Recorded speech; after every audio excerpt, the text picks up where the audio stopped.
دانش چین، دادا اور دل دادا، انش سیریل، 22ویں قسط۔ شارق علی۔ جنگل سے گزرتا ہوا نزدیک ترین راستہ خاصا تنگ تھا۔ ہمارے دونوں جانب درختوں کی ٹنڈ منڈ شاخیں تھیں اور پیروں تلے سوکھے زرد پتے۔ بابل راستے سے واقف تھا اور سب سے آگے، پھر فیروزی جاگرز، نیلی جینز، میرون ٹاپ اور پونی ٹیل میں فیروزی میچنگ کلپ لگائے یعنی آپا، سب سے پیچھے میں۔ ہماری منزل جھیل کا وہ کنارہ تھا جہاں دادا جی اور انکل صبح ہی سے فشنگ میں مصروف تھے۔ بابل تو آپ کو یاد ہی ہوگا، پھول بند میں میرا گہرا دوست جو کھیتوں میں اپنے باپ کی مدد کرتا ہے۔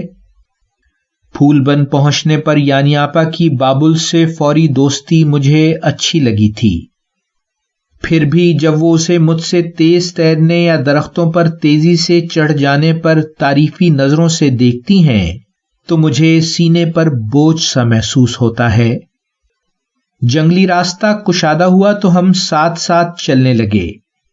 یعنی آپا نے بابل سے کہا، پڑھنے لکھنے کا شوق غربت کو ہرا سکتا ہے۔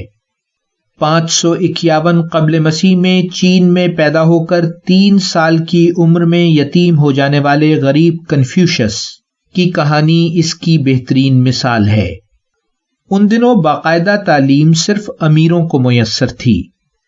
اس غریب چرواہے نے تعلیم یافتہ امیروں کی ملازمت کر کے ان کے ساتھ شہروں شہروں گھوم کر اور شاہی دربار تک رسائی میں شریک ہو کر خود کو تعلیم سے آراستہ کیا تھا۔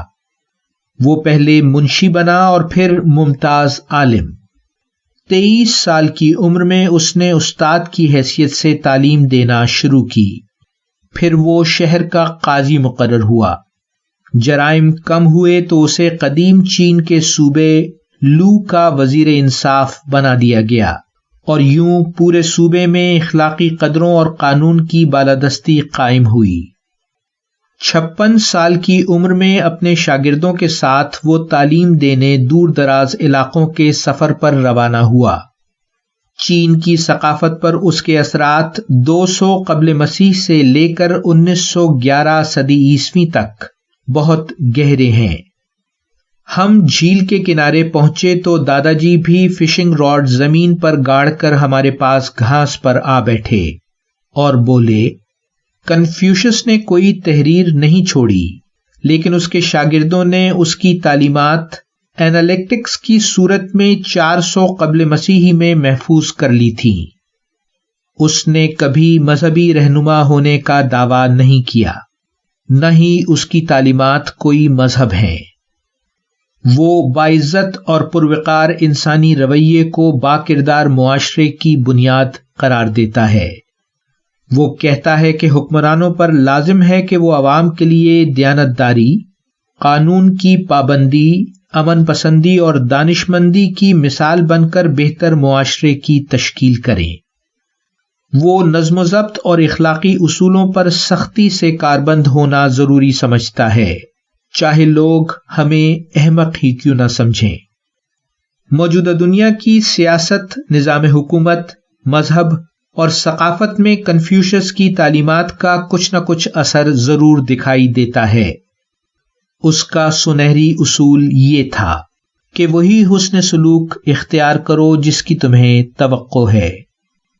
وہ 72 سال کی عمر میں اس دنیا سے رخصت ہوا۔ جاری ہے ویلیو ورسٹی۔ شارق علی۔